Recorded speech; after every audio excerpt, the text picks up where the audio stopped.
ఏ ఒక్కటి కూడా ఈరోజు అమలు చేయకుండా మేము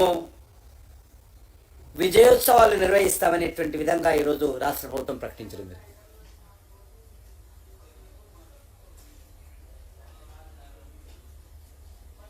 ఏడాదిలో వారు సాధించిందని నేను అడుగుతా ఉన్నా. బెదిరింపులు,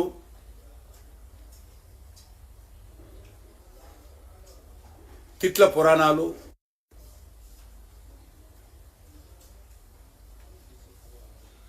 వ్యక్తిగత దాడులు, అక్రమ కేసులు,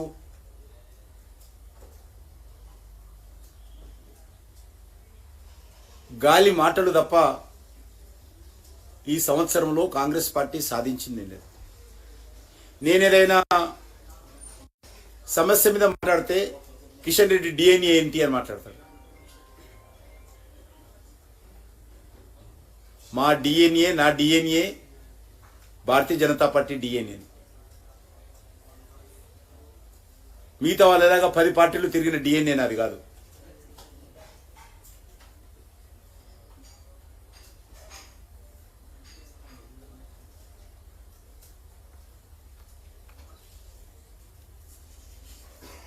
ఈరోజు భారతీయ జనతా పార్టీ తరఫున కాంగ్రెస్ పార్టీ వైఫల్యాల మీద 1వ తేదీ నుంచి 5వ తేదీ వరకు రాష్ట్ర వ్యాప్తంగా మేము కాంగ్రెస్ పార్టీ వైఫల్యాలను వివరించేటువంటి ప్రయత్నం చేస్తాం. 1వ తేదీ నుంచి 5వ తేదీ వరకు డిసెంబర్ వాళ్ళు ఘనంగా వారోత్సవాలు జరుపుకుంటున్నారు. విజయోత్సవాలు అమ్మాయిలు కానీ అబ్బాయిలు కానీ ఆందోళన చేస్తున్న విషయం. అనేక రకాల సంఘటనలు జరుగుతూ ఉంటే అసలు ముఖ్యమంత్రి గారు ప్రతిపక్షాల మీద తిట్టడానికి పెట్టేటువంటి దృష్టి పాలన మీద పెడితే బాగుంటుంది. వ్యక్తిగతంగా దాడులు చేసేటువంటి పరిస్థితి నుంచి ప్రభుత్వాన్ని గాడిన పెట్టినట్లయితే బాగుంటుండేది. కానీ ఆ విషయం పట్టించుకోవడం లేదు. 2 రోజుల క్రితము కొమరం భీం జిల్లాలో శైలజ అనేటువంటి అమ్మాయి ఫుడ్ పాయిజనింగ్తో చనిపోవడం జరిగింది. ఇలాంటి విషయాల మీద ముఖ్యమంత్రి గారు దృష్టిని కేంద్రీకరించాలి. ఊకే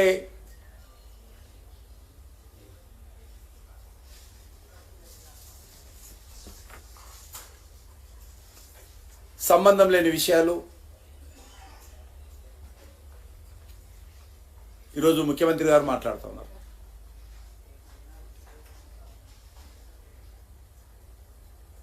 అందుకే ఈరోజు భారతీయ జనతా పార్టీ తరఫున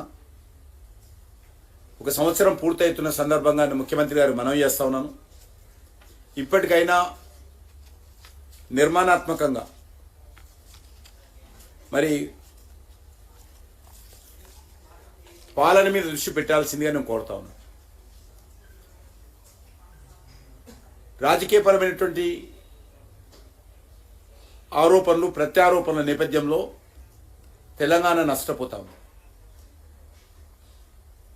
తెలంగాణ ఈరోజు గతంలో ఉన్నటువంటి టీఆర్ఎస్ పార్టీ కారణంగా, ఈరోజు అధికారంలో ఉన్నటువంటి కాంగ్రెస్ పార్టీ కారణంగా రాష్ట్రము నష్టపోతుంది తప్ప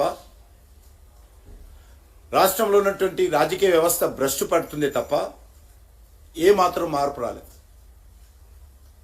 అది ఎమ్మెల్యేల పార్టీ ఫిరాయింపుల నుంచి మొదలు పెడితే, వ్యక్తిగత దాడుల నుంచి చూపిస్తే, అసాధ్యమైనటువంటి విషయాల్లో సాధ్యాలు చూడకుండా ప్రజలను మభ్యపెట్టే విషయంలో కూడా ఈరోజు 2 పార్టీలకు తేడా లేదు. ఈ 2 పార్టీలు ఒకటే. ఈరోజు గతంలో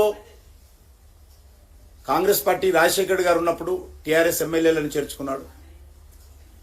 కేసీఆర్ ముఖ్యమంత్రి అయిన తర్వాత కాంగ్రెస్ ఎమ్మెల్యేలను చేర్చుకుని మంత్రి పదవులు చేశారు. ఈరోజు మళ్ళీ కాంగ్రెస్ పార్టీ అధికారంలోకి వచ్చిన తర్వాత రేవంత్ రెడ్డి గారు టీఆర్ఎస్ ఎమ్మెల్యేలను చేర్చుకొని పార్టీ ఫిరాయింపుల చట్టానికి తూట్లు పొడుస్తూ ప్రజాభిప్రాయాన్ని పూర్తిగా కాలరాచేటువంటి ప్రయత్నం చేస్తాం.